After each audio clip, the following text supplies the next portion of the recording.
everybody! Talk It Out with Jingjing comes to UC Berkeley. How do young students in America think about the China and US relations? Let's find out.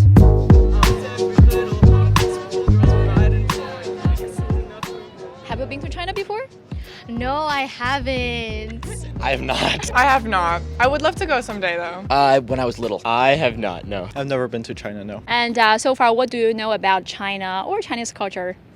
I know there's a lot of students who have Chinese heritage at UC Berkeley.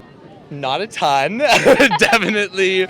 Honestly, so far what I know, I just know the culture is really beautiful. I'm not the most well versed in Chinese culture. I wouldn't say I'm very knowledgeable on. Well, I do understand that the government structure is different and that the culture is certainly a lot different than here. I try to not buy into any discourse that I hear until I actually experience it myself, because I know people can be super biased. As a young person, young American, and a student at UC Berkeley, what do you think you can do to enhance the cultural communications and be a bridge between China and US?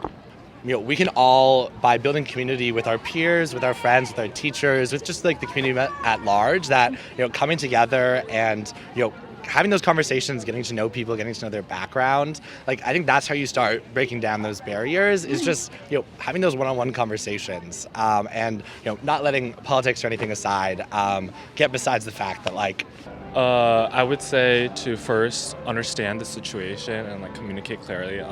There's definitely both sides have their pros and cons, and to understanding which news is real and which is fake, and just trying to basically understand the situation, not jump to conclusions first. I think just acknowledging cultural differences is the big thing just to bridge us together, because I feel obviously the culture here is extremely different from the culture in China, and just being able to practice empathetic listening, listening to one another without jumping to conclusions and being okay, that's not right.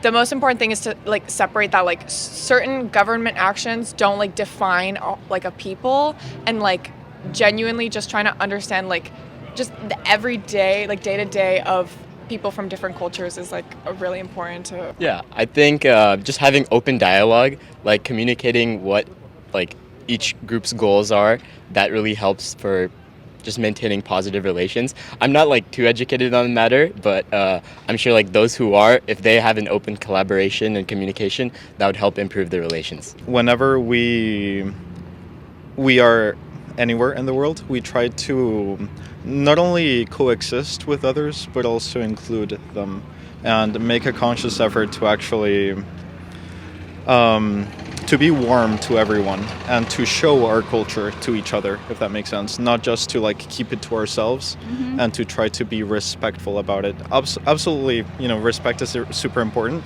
but we shouldn't go so far as to hide our own culture